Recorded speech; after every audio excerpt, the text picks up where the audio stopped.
Mari kita gas.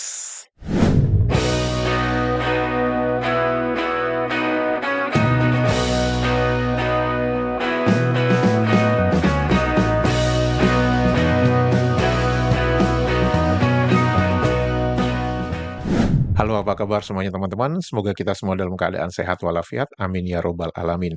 Selamat datang di kanal ini, kanal yang berbicara tentang perbandingan kosakata menurut Kamus Besar Bahasa Indonesia dan Kamus Bahasa Indonesia versi Maledes. Semoga informasi tersebut bermanfaat untuk warganet Indonesia. Teman-teman, sebelum saya berbicara tentang perbandingan kosakata, izinkan saya untuk membacakan beberapa komentar dari warganet Indonesia. Komentar pertama dari Mas Safruddondin. Demi mengangkangi Indonesia, mereka tanpa malu membelokkan sejarah dan menciptakan dongeng-dongeng yang sebenarnya memang mereka sukai. Dan istilah Melayu dilekatkan di segenap kehidupan mereka, termasuk juga di pemerintahan, seperti tanah Melayu, negeri Melayu, alam Melayu, bangsa Melayu, begitu pula bahasa kebangsaan mereka. Itulah Maledes. Betul, karena untuk mereka itu adalah identitas negara mereka. Jadi cara mereka berkebangsaan, bernegara itu memang berbeda. Di mana mereka lebih mengutamakan yang namanya Melayu, Melayu, Melayu. Nah, mereka itu sepertinya tidak berpikir apa perasaan orang-orang yang ada di Sabah dan Sarawak. Mereka nggak mikir sampai ke sana. Dan mengapa mereka melakukan gitu? Ya, saya berpikir bahwa itu adalah orang yang rapuh rasa percaya dirinya. Oleh karena itu, apa yang dikatakan oleh Profesor Ahmad Adam bahwa tipe M, Maledes itu suka slogan, suka dengan dongeng-dongeng, dan itu dinyatakan jelas oleh Profesor Ahmad Adam, seorang ahli sejarah dari Malaysia. Komentar dari Kawakun, ahli sejarah yang benar, ya Profesor Ahmad Adam. Sejarah itu bicara berdasarkan bukti dan data, bukan dongeng ataupun legenda. Sejarah harus ditulis sejarah jujur, bukan dibuat-buat. Jika ada sejarah yang berbeda, maka harus sama memberikan bukti data sebagai pembanding. Sejarah berbeda tidak masalah, asalkan sesuai dengan data bukti. Seperti penulisan sejarah Perang Sipil Amerika, tentu pihak utara dan selatan menulis berdasarkan versi masing-masing. Apakah ada perbedaan? Ya jelas berbeda karena ada dua sisi dan itulah menariknya sejarah untuk terus digali dan dicari. Beda banget sama Profesor Awang dan Profesor Bustami yang banyak halusinasi sampai demam. Mereka takut banget menerima apa yang dikatakan oleh Profesor Ahmad Adam. Bahkan dalam pernyataan Profesor Ahmad Adam itu jelas-jelas beliau menyatakan ada orang cendikiawan, profesor, justru takut kalau Hang Tuah itu tidak ada, jadi Melayu ini tidak ada. Dan Profesor Ahmad Adam itu mengatakan, bayangkan cendikiawan aja cara berpikirnya kayak gitu, apalagi orang-orang biasa. Gitu. Dari bumi manusia, Melayu Maledes ketika dikasih fakta, meracau nggak jelas. Dari IQ 78 sampai Jawa Hama keluar dari muncungnya. Dan itu sebenarnya menunjukkan kepanikan. Saya selalu membaca ya komentar-komentar dari warganet Maledes itu. Saya bisa katakan 90%, atau mungkin saya bisa katakan 99% itu komentar mereka itu menyerang pribadi. Dan mereka itu tidak membicarakan argumen, atau mereka tidak membalas argumen saya. Mereka tidak bisa memberikan fakta apa untuk mereka bisa berargumentasi dengan saya. Begitu mereka sudah menyerang pribadi, ya IQ 78 Jawa Hama, saya justru senang banget mereka berkomentar seperti itu. Kenapa? Itu menunjukkan bahwa mereka sebenarnya sudah nggak ada yang bisa mereka katakan lagi. Dan apa yang saya katakan itu tidak bisa mereka bantah. Itu saja. Dari Mas Suharjito. Cara komentar orang Maledes mengindikasikan mereka bukan memiliki pemikiran dan wawasan yang luas, argumentasinya sangat ngawur. Ya, itu lagi, karena menurut apa yang dikatakan oleh Profesor Ahmad Adam, orang tipe Emalides ini malas membaca. Sehingga kalau mereka malas membaca, ya mereka mau memberikan argumentasi apa? Nggak ada. Ya, kecuali IQ 78 Jawa Hama itu aja, itu. Dari Mas Duki, mereka munafik, mereka alergi bahasa Indonesia, tapi kamus mereka sendiri kosakatanya nyuri dari bahasa Indonesia. Tepat sekali. Dan selalu kan koar-koar dari profesor-profesor dari Maledes itu mengatakan, oh bahasa Indonesia itu kan bahasa Melayu, tapi begitu ada orang berbahasa Indonesia, malah disalahkan. Contohnya, guru itu yang menyalahkan murid-muridnya menuliskan kosakata rumah sakit, merencanakan, dan teman-teman. Padahal, tiga kosakata itu adalah kosakata natif di kamus mereka, meskipun definisi ketiga kosakata tersebut persis plek ketiplek dengan apa yang tertulis di dalam Kamus Besar Bahasa Indonesia. Dari Mas Zoki, Indonesia pacu jalur aura farming, Malede salah jalur doyan maling. Ini adalah ketika mengomentari yang sekarang lagi rame itu pacu jalur aura farming di Kabupaten Kuantan Singingi di Provinsi Riau, Indonesia. Dan saya sudah mengunggah video yang berbicara tentang pacu jalur tersebut di kanal saya yang satu lagi. Jadi kepada teman-teman, kalau ingin melihat video tersebut, silakan aja mampir di kanal saya yang satu lagi yang bernama Kanal Bersatu Kita Teguh. Dari Mas Hikmat Suryawan, memalaskan tipe M. Kebenaran bagai cahaya bagi mereka yang terbiasa dalam kegelapan. Saya sampai harus membacakan hasil pencarian melalui atau menggunakan kecerdasan buatan. Mengapa? Jika hanya menyebutkan sumbernya saja, saya yakin akan diabaikan oleh tipe M, dicarikan dan dibacakan pula oleh saya. Reaksi tipe M, kita tahu semua. Patokannya hasil penelitian prudensial, nggak jauh dari ciri narcissistic personality disorder. Tipe M suka dongeng, mengabaikan bukti sejarah, tidak suka, tidak tahu sejarah, sehingga dongeng dianggap sejarah. Dan itu memang tertulis di dalam kamus mereka ya, bahwa hikayat itu sama dengan sejarah dan sama dengan riwayat. Sehingga dongeng dianggap sejarah, betul? Tipe M malas membaca, tipe M, Trengganu dan Kelantan tidak pernah selesai melaksanakan doktrin dalam nilai positif yang dibawa dari Jawa. Ini adalah pernyataan dari Profesor Ahmad Adam bahwa Trengganu dan Kelantan itu adalah koloni Jawa.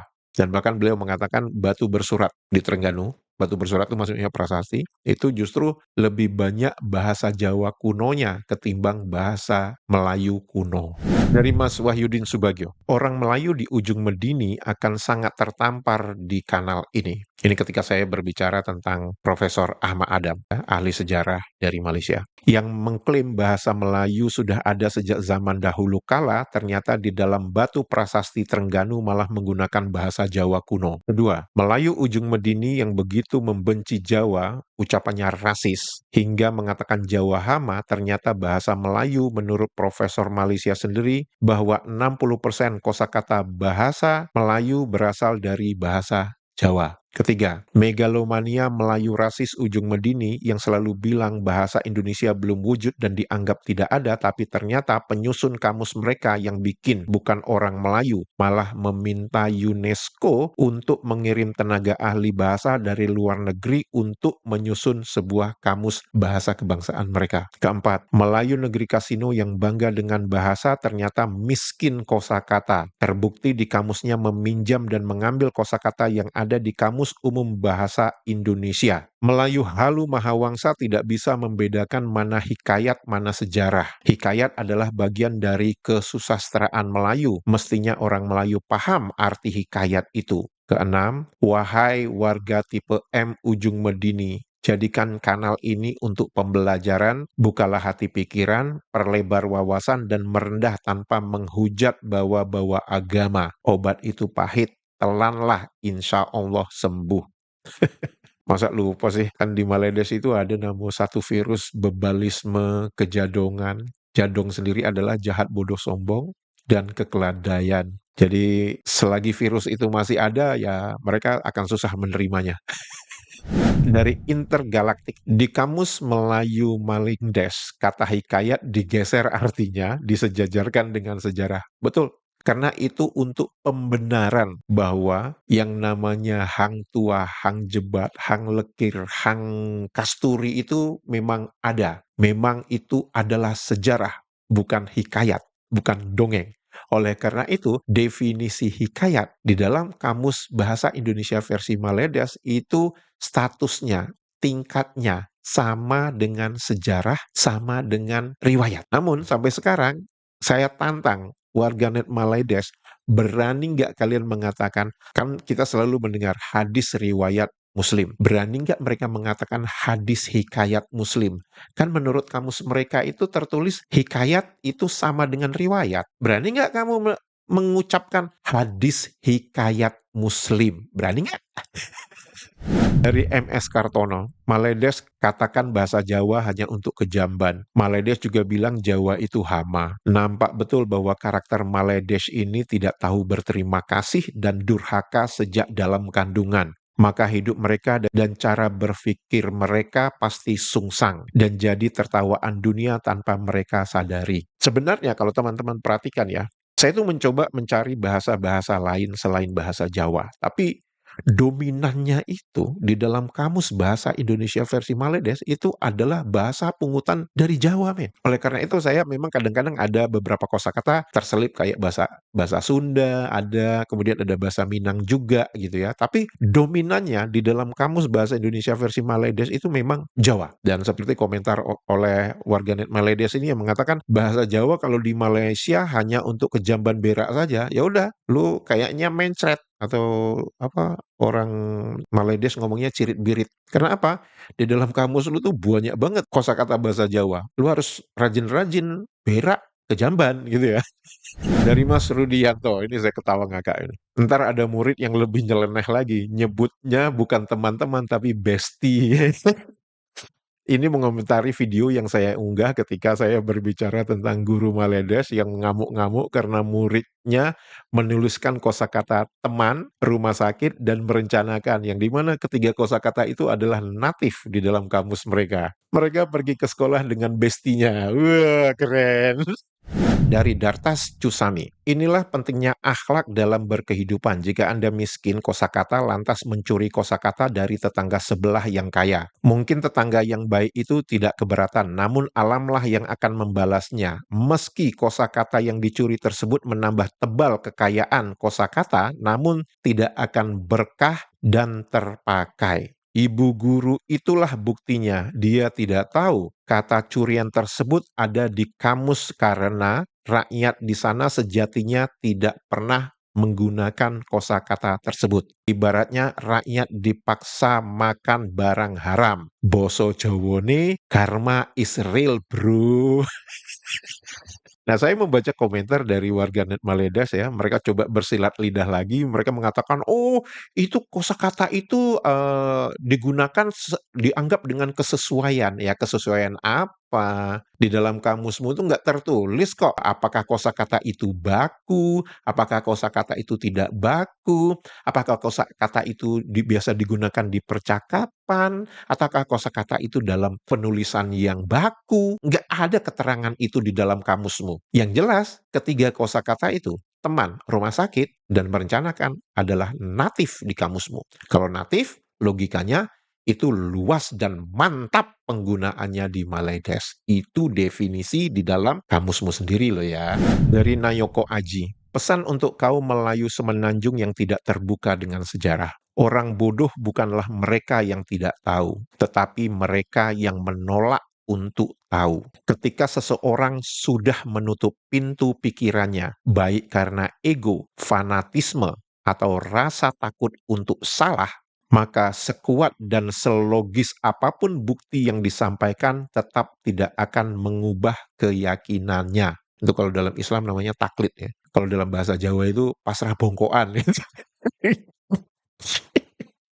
Ia tidak sedang mencari kebenaran, melainkan sedang mempertahankan perasaan benar. Karena itu mereka suka kalau dinina-bobokkan dengan angan-angan, dengan masa lalu yang katanya gemilang itu. Oh, mereka suka kali itu dengernya. Dalam situasi seperti itu, diskusi menjadi percuma karena bukan akal yang bekerja, tapi benteng emosi. Orang seperti ini tidak kekurangan informasi, melainkan menolak memproses berpikir yang jujur. Mereka memilih untuk percaya apa yang nyaman, bukan apa yang benar. Angan-angan tadi. Kutipan Mark Twain ini bukan sekedar sindiran, tapi pengingat bahwa kecerdasan bukan hanya soal kemampuan logika, tetapi juga keberanian untuk terbuka pada bukti yang mungkin menggoyahkan keyakinan sendiri. Dan itu hanya bisa dilakukan oleh orang yang mau belajar, bukan yang merasa sudah tahu segalanya. Mereka takut, Mas, kalau untuk melihat kembali sejarah mereka. Mereka takut dengan bayang-bayang mereka sendiri. Mereka takut bahwa apa yang selama ini digembar-gemborkan, dipropagandakan, dislogankan, ternyata itu hanya dongeng. Jadi lebih baik mereka hidup dalam angan-angan mereka.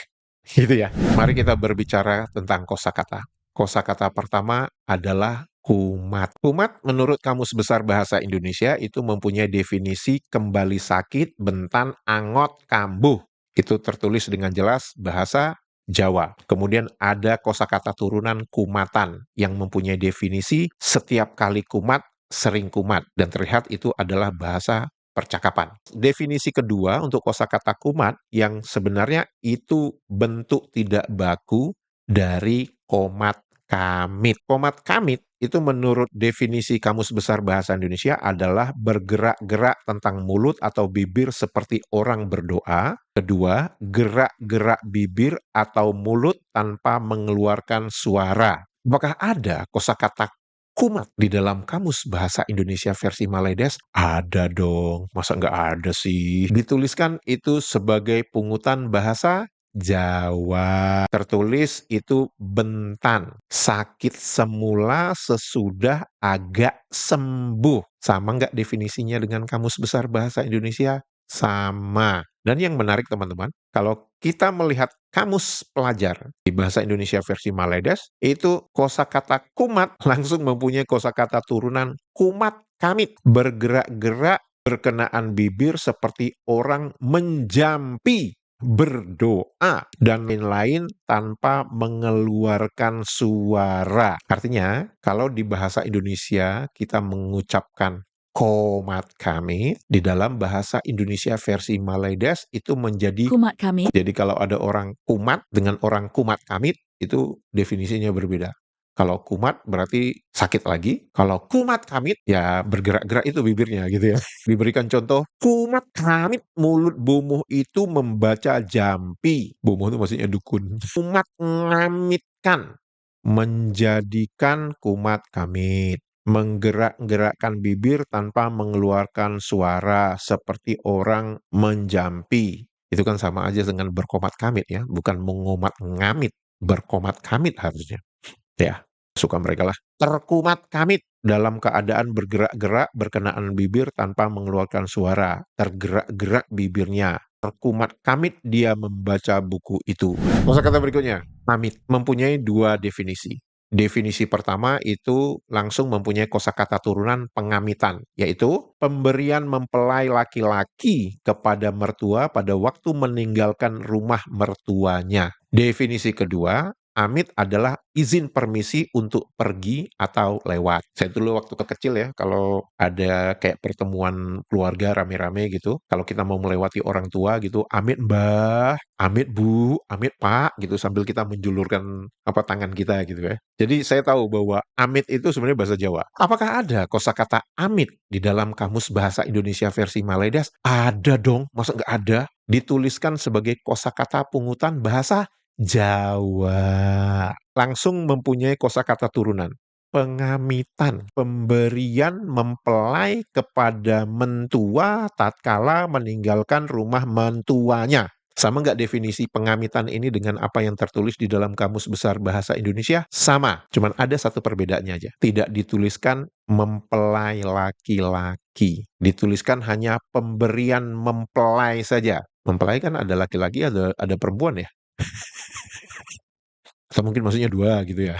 Udah sesuka kalian lah mau menuliskan apa. Kemudian, di dalam Kamus Bahasa Indonesia versi Maledes, amit itu ada juga bahasa lokal. SR ini mungkin Sarawak ya. Nanti saya coba tuliskan apakah SR itu dari Sarawak. Makanan ringan yang tidak mengenyangkan dan dimakan semasa berehat. Jadi ini kayak kalau kita dulu waktu sekolah gitu kan ada makanan yang ya kayak kerupuk, terus kayak ciki gitu loh. Zaman saya itu ada dulu namanya ciki. Gak tahu sekarang namanya apa ya. Tapi pokoknya makanan yang nggak mengenyangkan dan lebih banyak MSG-nya gitu.